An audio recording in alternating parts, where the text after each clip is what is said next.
どうも、探偵ドライブ私立探偵の Q です。助手席に乗ってるような気分でお聞きいただけたらと思います。ですね、今日はですね、何でした、帰宅恐怖症の話です。帰宅恐怖症って分かります？その自宅に帰るのが怖いんですって。で、そういう方は世の中にたくさんいらっしゃるというのはご存知でしょうか？かなりの数いるみたいですよ。調べてないので気になる方は帰宅恐怖症でネットで調べてみてください。で、今日はですね、その浮気調査を受けたんですよね。浮気調査を受けて、で、旦那が帰ってこないと、夜遅くなるまで毎日帰ってこないと、これは浮気じゃありませんかと。で、残業代とか言って残業だって言うんだけど、給料が増えた形跡がないから、そんなことはすぐバレますよね。だからサービス残業をして帰ってきてると言ってるんですが、女と思って疑わないわけですよ、依頼者さんは。で、正直こちらも毎日ね、夜遅く終電間際ぐらいに帰ってきて、で、浮気を疑わないなんてこともないし、だからそんなのおかしいから、浮気でしょうねと。万が一浮気じゃなくても何かしらあるでしょうねということで、調べたんですよね。5日間ぐらいやったんですかね。で、最初の1日目朝からそのご主人が出てくるところから尾行して、会社に出勤するところを確認と。でも会社に出勤してるのは間違いないので、今度は退勤時間から張り込んでいると。そうすると退勤時間6時から7時の間ぐらいに出てくるかなと思って、7時ぐらいに出てきたんですよね。で、残業じゃないことは確定と。で、そのまま尾行を続けていったら、自宅のね、最寄り駅までまっすぐ帰ってったんですよね。その間スマートフォンとかもいじってないんで、これは今日は浮気じゃないかなと。今日浮気する人のほぼ 100% はその移動中にスマートフォン結構いじってますんで、だからこれは浮気じゃないな今日はと思って、で、居酒屋に入ったんですよ。居酒屋、焼き鳥屋ですね、入って、で、一人でビールでも 2,3 杯飲んで帰るのかなと思ったら、今日はじゃあ終電間際にならない日だと。依頼者さんはここ2月ぐらいは毎回終電ぐらいの時間だって言ってて、で、今日はたまたまなのかなと思って、居酒屋から出てくるのを待ってたんです。そしたら10時ぐらいに出てらっしゃったんですよね。出てきたって言って、もうでもこっから不倫はないわけで、もうこっちとしても早く自宅に帰ってくれて今日は終わりでいいなと思ってたんですよね。そうしたらですね、自宅から50メートルぐらい離れたところに、公園があるんですけど、そこのベンチに座ってですね、暖かい時期だったんで、そのベンチに座って、結構街灯が明るいんですよ。そのベンチの真上に街灯があるみたいな感じのところで本読み出したんですよね。本を読み出して、と思ったんですよ。こちらもうお酒飲んだろうし、中を覗いてないので、その居酒屋の中を実際飲んでたかウーロン茶で過ごしてたのかそういうのはわからないんですけど、本を読み出したんですよ。で、こっちもこのそんな大きい公園じゃないので、ちょっとこれ見張ってんのきついなと思って、で、車両班にすぐ電話して、ちょっと自宅前に先回りして帰るところ取れって言ったけど、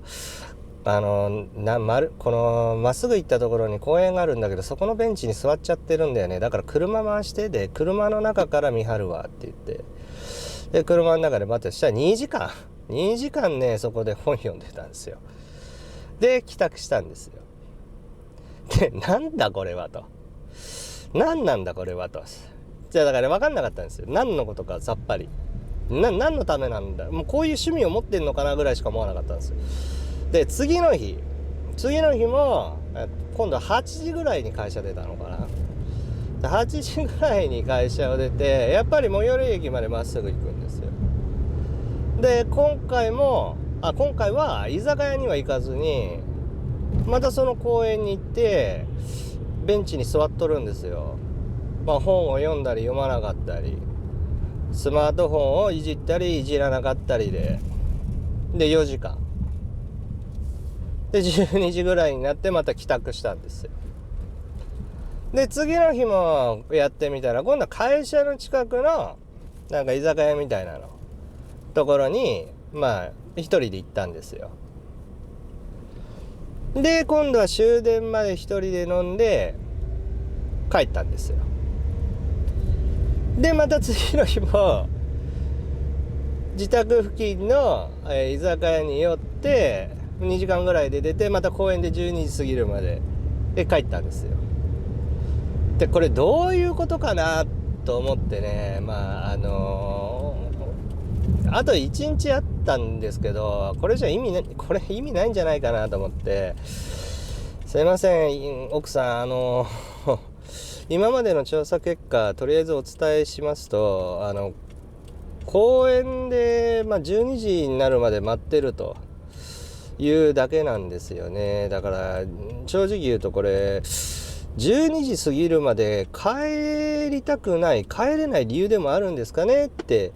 僕聞いたんですよ。そしたら私の就寝時間はだいたい11時から12時の間に必ず寝てるんですって。もしかしたら旦那は私と顔を合わせるのが嫌だから11時から12時の間に必ず寝る習慣を知っているから、その時間が過ぎるまで自宅に帰ってこないのかもしれませんって言ってたんですよ。つまりその対象者、旦那さんですね、奥さんに会うのが嫌でしょうがなくて、自宅に奥さんが寝るまで帰れないという心の病になってたって。で実際その奥さんがそれを知って、治療とかカウンセリングとかなんかいろいろ調べて受けさせたみたいなんですけど、結局精神がおかしくなる、ボロボロになるという理由でですね、不倫をしていたわけじゃないので、結局慰謝料とかそういうのはもちろん請求できないし、もしかしたらその奥さんの方が、モラハラとかで旦那さんの心を締め付けて、半分精神的な病気にかかるぐらいのことをやってしまったということで、逆に慰謝料取られるような立場だったんですが、別れるということで、旦那さんは、幸せになったという話ですね。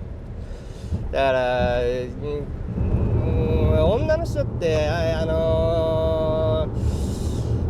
口うるさく言いがちな人多いんですよね。帰ってきたら帰ってきた、ここぞとばかりに今日の話題ベラベラベラベラベラベラベラと、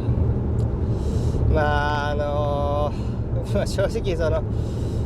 若くて綺麗だった頃は聞いてられますけどね、大人になっちゃって女性としての魅力がなくなってきちゃったら、当然その魅力が減った分聞ける心も減ってくるということをちょっと女性の方は覚えておいてほしいなと思いますね。その年を取って魅力がなくなるのはもう避けられないことなんで、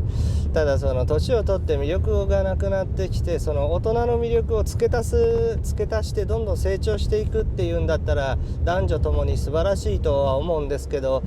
いかんせんその若くて綺麗だった時のわがまま女のまんま年を取っちゃうと、これはもう見てられないのでね。だからそういう風な奥さんになっちゃうと、旦那さんはもう公園でね、公園のベンチに座ってる方が家に帰るよりマシってなっちゃうんでね、気をつけてくださいねまあ多分世の中の男性で家に帰るのが楽しみだ、仕事終わりやっと家に帰れる、うわー家に帰れる楽しい、今日も妻の笑顔と娘の息子の笑顔に会える、やったーってね帰ってる男性がまあどれぐらいの数いるのかと、ほとんどいないんじゃないかなと。もし世の中の男性が本当に家が好きで、妻に早く会いたい、息子たちに会いたい、家が一番落ち着く、最高だ、パラダイスだ、楽園だとか言って思ってるんだったら、世の居酒屋全部潰れますよね。まっすぐ帰りたくないんだよね。酒を煽ってから、まあとりあえず家に帰って、でその煽った酒の小言を言われ、少ない小遣いで頑張っていくというね。どうなっちゃったんでしょうね。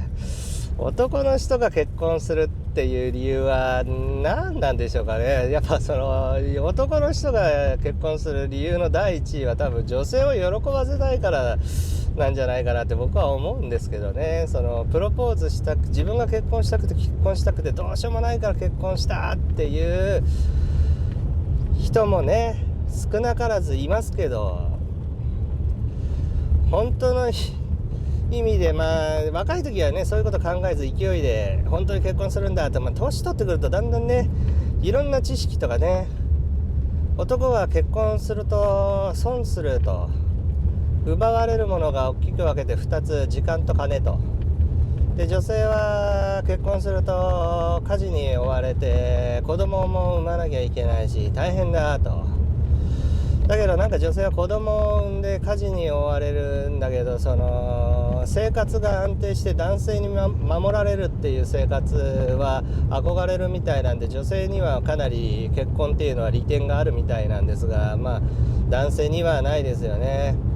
時間も金も取られて帰宅恐怖症になったらねもう人生ねどうしたんだろう、人生を返してほしいとなるんだよね。だから男性もその女性のね若さとか綺麗さとかセクシーさにまず騙されずにね、居心地がいいかどうかだけで判断してください。もうそれこそねもう見た目なんかね関係ないんですよ。もう居心地がいいのかどうか、その人に会いに帰るときもう居心地が良くない家はねもう最悪なんで、だから居心地がいいかどうかこれだけ判断しましょうね。ではまた次回の探偵ドライブで。